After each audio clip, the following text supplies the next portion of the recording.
Amigos e amigas, tudo bem? Como vocês estão? Muito obrigado mais uma vez por estar aqui comigo, assistindo esta palavra segundo Gálatas. Muito obrigado pela sua presença conosco aqui. Te agradeço muito mesmo, tá bom? E vamos para Gálatas capítulo 3, os 5 primeiros versículos, sem esquecer de dar o like. Tem muita gente que acha que não está nem gostando desse comentário. Deixa o like, pelo menos, ou um não gosto, tá bom? E não se esqueça de ler os comentários, ou melhor, a descrição do vídeo, que lá temos informações importantes sobre o comentário, mais de 400 páginas que fizemos de Gálatas. Está impresso para compras em impresso e também em e-book. Estamos na pré-venda por enquanto, mas a partir já, você vai receber a partir daqui a alguns dias. Então vai lá no site que vai estar aqui na minha descrição e algumas informações importantes. Mas não esqueça de dar o like, porque isso é importante para continuar ensinando a palavra de Deus tão necessária hoje.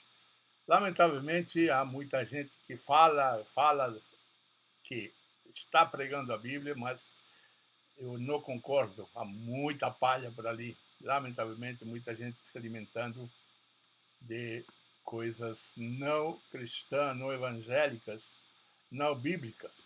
Não digo que eu tenho a última palavra, mas pelo menos eu tento pesquisar, buscar, entender o texto. Gasto horas e horas na pesquisa bíblica. No capítulo 5, vamos ver o que o capítulo 5 tem, capítulo 3 tem para nós. Já Paulo começa com uma palavra muito forte, uma chamada de atenção. O Gálatas sem juízo, perdeu a cabeça. A palavra, quem foi que os enfeitiçou, seria a palavra que algumas traduções trazem algumas traduções. Quem vos fascinou, é uma ideia assim, quem deu mal olhado, né? Uma palavra assim muito forte que Paulo vai usar e na sua experiência pessoal, que já passou, que já ele apresentou, ele diz, agora ele vai apelar para a experiência pessoal dos Gálatas. Ele fala primeiro da sua experiência e agora ele vai falar da experiência dos Gálatas. Ao passo que tudo que vem sendo dito, então, é aquilo que Paulo, da sua vida, aplica aos Gálatas. Agora ele volta para os Gálatas dizendo, olha, vocês não estão com juízo, estão sem juízo. Isto é uma dura repreensão. E Paulo vai marcar, então, o texto que estamos aqui, vai ter 5 perguntas. Algumas perguntas, são perguntas retóricas, praticamente uma em cada versículo. A primeira pergunta considera que os Gálatas só podem ter sido enganados por feitiço de palavras que enganam tolos. Quem vos enganou? Quem vos enfeitiçou?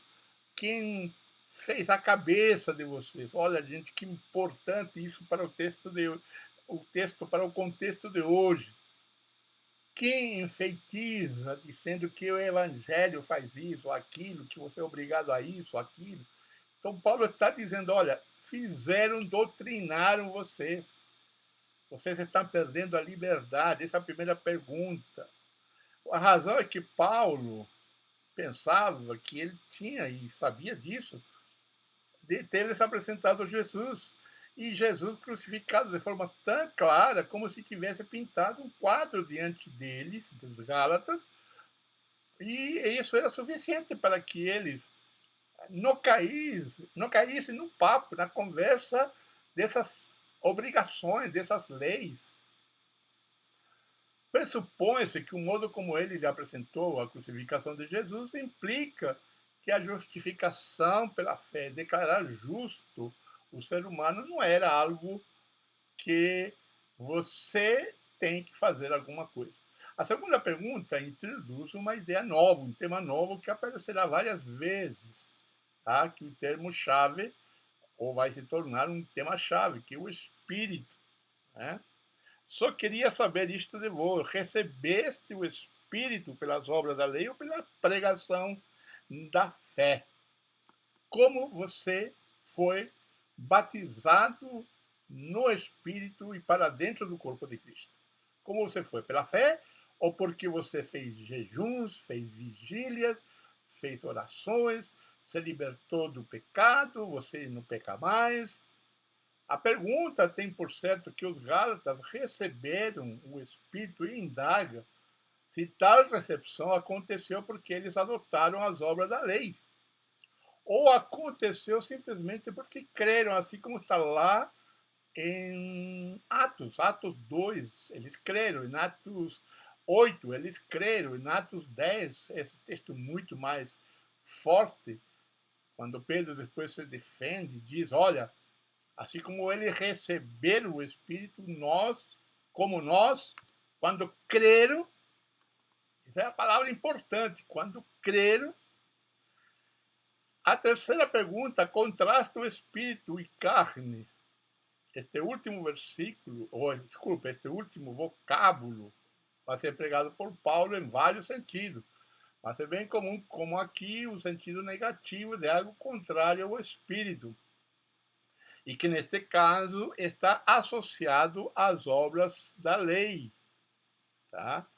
Começando pelo Espírito, acabais agora pela carne. A terceira pergunta, então, Paulo vai explicar isso no capítulo 5, versículo 16, o fato de que não são as obras da carne, não é o fato de eu me afastar do pecado, de eu me castigar, não é o fato de eu esforçar-me, que Deus vai me dar o Espírito. Deus vai me dar o Espírito quando Ele me recebe e me declara justo. Não vai nesse papo de que, olha, você tem que fazer isso, aquilo, outro, para ser cheio do Espírito Santo. Sempre que aparece a ação do Espírito Santo, lembre-se bem, Atos 1:8. Esta é a promessa, não é lei, é graça, é promessa. É isso que não querem que você saiba, que é a promessa. Então, o que acontece? Você fica dominado pela culpa, você fica sem juízo, sem legalidade para pensar. Então, lembra muito algumas frases de alguns pregadores. Você deu legalidade a Satanás. Queridos, não existe legalidade a Satanás para o cristão. Você jamais dará legalidade para Satanás, porque Satanás já foi destruído para atacar sua vida. O que vai acontecer é que você precisa ser dominado e permitir que o Espírito Santo trabalhe na sua vida.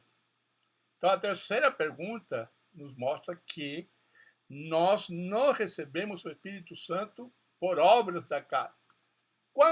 Eu fiz isso, eu digo para você, eu me libertei. Eu fiz muitas vezes orações, jejum, Senhor, me dá dons, Senhor, orava, jejuava, tudo isso para eu ganhar alguma coisa.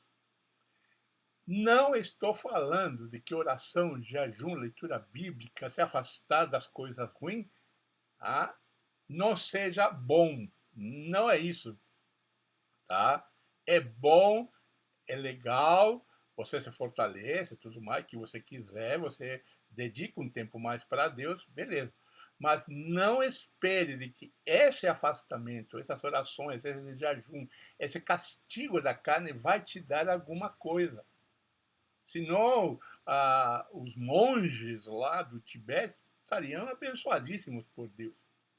A quarta pergunta apela para as grandes experiências dos Gálatas e as põe em xeque. Veja bem, Paulo, agora, nesta quarta pergunta, ele vai trazer, né, o quanto eles sofreram por causa da palavra. Será em vão que tenhais padecido tanto?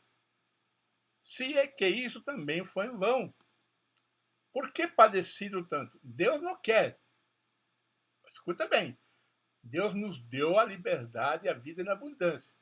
Deus não manda o castigo, Deus não manda o sofrimento. O que acontece é que o inimigo, as pessoas que não gostam do evangelho puro, aquele que ensina a amar o inimigo, acolher as pessoas, receber as minorias, abrir a porta da nossa casa, essas pessoas vão te perseguir, mas não é Deus. Tá? Então, os Gálatas, o que acontecia? Os Gálatas, como no judeu, estavam entrando na igreja de Jesus e o judaísmo estava perseguindo eles. Por quê? Porque, entre aspas, ele estava sendo aceito como povo de Deus. Isso não é permitido pelos religiosos. Então, a religião estava perseguindo os não judeus. Entenderam? Então, quem que estava perseguindo? Por que eles estavam padecendo? Por causa de Jesus, porque eles aceitavam a salvação pela fé. E quem perseguia? O judaísmo, a religião institucional. Então, eu faço parte de uma instituição, eu faço, mas ela, a partir do momento que proíbe a entrada, o acesso, eu não faço mais parte disso. O acesso a Deus. Então, o verbo grego aqui traduzido, porque experimentar é frequentemente empregado no Novo Testamento no sentido de experimentar sofrimento. Mas neste contexto, também se relaciona às grandes experiências que os Gálatas tiveram relativas ao Espírito Santo. Então, por exemplo, você pode ver isso em Atos 19, que está lá em Éfeso, perto da Galácia. Você fala de Éfeso. O que aconteceu naquele momento? Paulo não era reconhecido nesta região.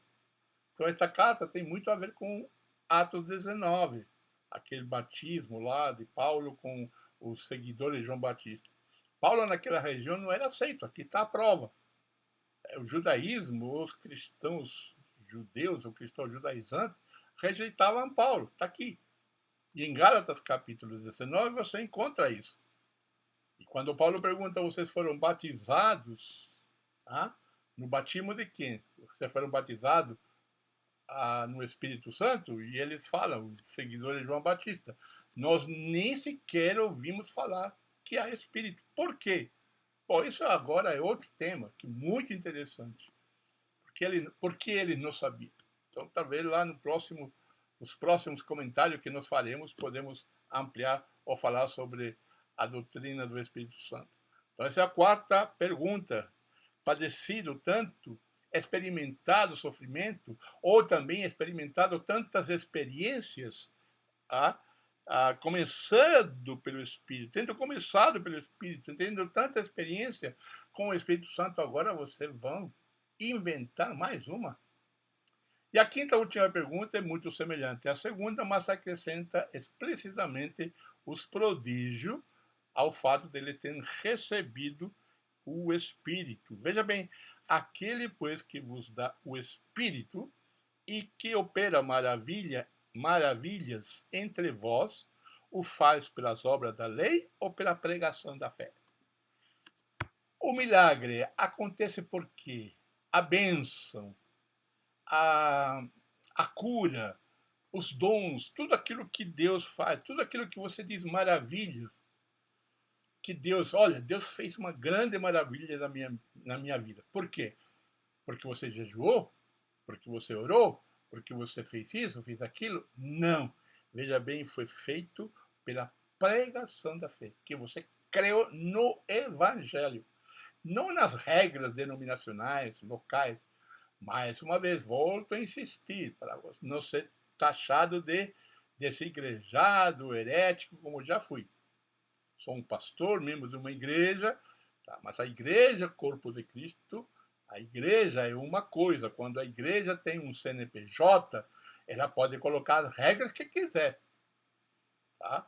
Ela faz seu estatuto e esse estatuto é aprovado pela igreja, levado ao cartório, o cartório diz que está tudo ok, beleza, ele ou ela, a igreja, colocou a sua regra. Como instituição social, ela pode colocar as regras que a Constituição permite. Mas nós temos uma Constituição, vamos chamar entre aspas, não gosto muito da ideia, mas Constituição espiritual, que é a palavra de Deus. E a palavra de Deus diz, olha, e que opera maravilha entre vós, o faz por quê? Pelas obras da lei ou pela pregação da fé? Fé, pregação da fé. A fé em Jesus. Então, o que é central em Paulo sempre será o Evangelho de Jesus. Certo? Então, o argumento de Paulo com os Gálatas nesse versículo só faz sentido se for além de perguntas meramente retóricas, logicamente, ou mesmo de uma fé apenas interna. A recepção do Espírito e os milagres certamente fizeram parte da experiência deles quando creram no Evangelho. A semelhança do que está narrado nas diversas viagens de Paulo que temos a partir de Atos capítulo 13. Então, nós não podemos negar a ação do Espírito Santo até os dias de hoje. Mas, olha, não é o nosso poder, não é as nossas obrigações, não é o nosso dízimo, a nossa oferta, as nossas orações, é pela fé no Evangelho. Eu creio na promessa que Deus vai cumprir. Entre aspas, podemos dizer ali com toda a reverência, ele está obrigado a cumprir suas promessas, porque eu criei na loucura do Evangelho, que é a cruz de Cristo e a sua ressurreição, como 1 Coríntios 15 ensina. Um grande abraço e não seja fascinado, não seja enfeitiçado, porque hoje há muito do Evangelho que está nos enfeitiçando. Cuidado com essa feitiçaria gospel. Beleza? Um grande abraço e não esquece de levar esta mensagem de Gálatas, que é a liberdade da fé em Jesus Cristo em um mundo religioso cheio de leis. Um grande abraço e eu espero que você esteja sempre pronto para nos ouvir, estudar a palavra de Deus como fizemos agora. Um grande abraço e nos encontramos em breve com o capítulo 3 ainda, a partir do versículo 6, onde Paulo vai passar então a usar uma figura importante para o judaísmo como é Abraão, e daí para frente ele está desenvolvendo então a sua teologia fundamentada nas escrituras sagradas no Antigo Testamento, para provar de que Cristo nos libertou das obras da lei, seja dia, seja comida, seja modelos de culto, seja, enfim, tipos de regras, nada há que nos oprima, a não ser estarmos escravizados na liberdade de Jesus. Beleza? Grande abraço e que Deus te abençoe.